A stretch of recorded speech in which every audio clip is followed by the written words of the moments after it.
In the year 2015, over 18,000 children did not die, they committed suicide.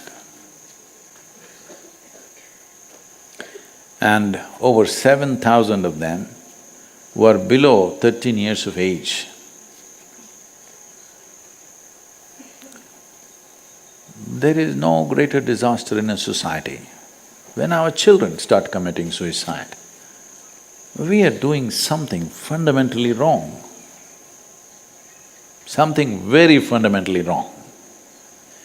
In India, one of the main reasons why it's happening is because in India passing mark is 98. So, we focused on children last year and I think we touched a little over 35,000 schools across the country. We taught them what is called as Upayoga, which is very easy to transmit. Something that's easy to transmit and easy to practice is important when it comes to children. One thing is the numbers are big, so it must be very simple. So, the simplest form of yoga, which is called as Upayoga, the idea is, one thing is to bring a chemical balance in the child so that… See, essentially, suicides are happening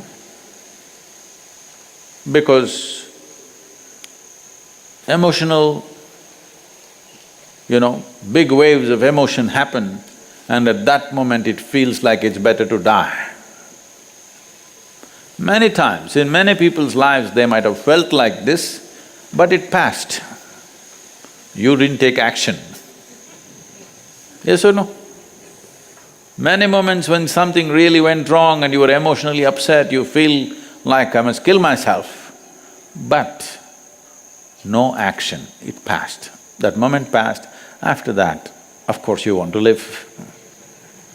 But unfortunately, for some people, their emotions are sloshing so much at that moment, they actually took action. So with children, this is not a joke, this is an unfortunate reality, very unfortunate reality. That little children who must be bubbling with life, think of taking away their own life is unimaginable, isn't it? So, the most important thing that needs to happen is we need to reform, recreate our education system. But that is not one day's job. That needs dedicated people. By bringing in a new system, it's not going to work. The people who conduct the system must have love for what they're doing. Teaching or handling of children cannot and should not be done in a professional way. But there are millions of teachers. How to get them to that state? That's a long way off. So the simple thing we can do is equip the children to be able to survive the teachers and the system.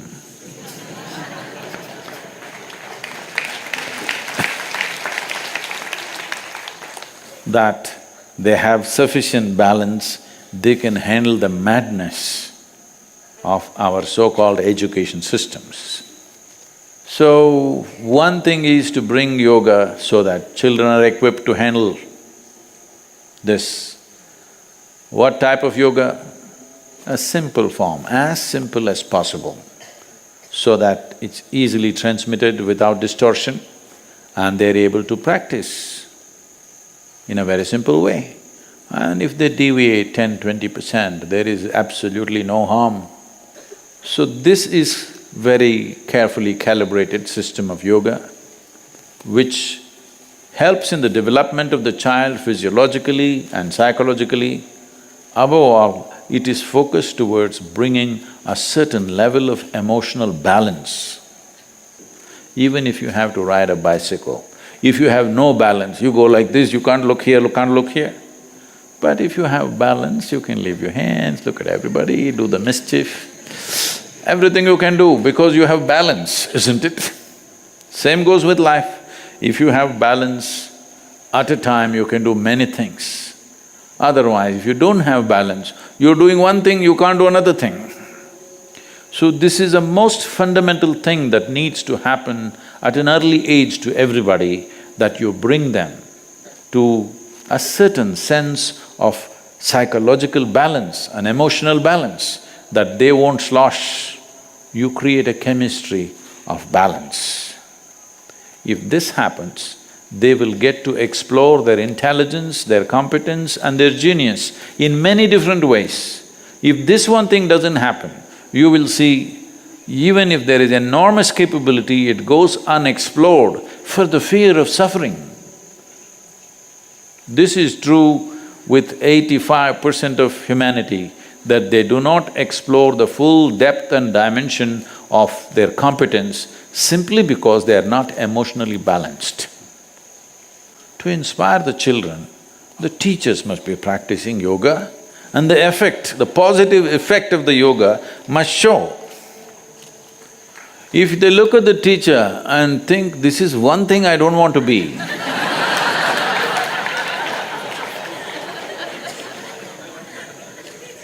no, that is not called inspiration. If you look at your teacher, it must be like this, oh, I want to be like him or her. If this doesn't happen, nobody is going to do what the teacher does. Once the examination is over, we don't even want to remember we were in the damn school.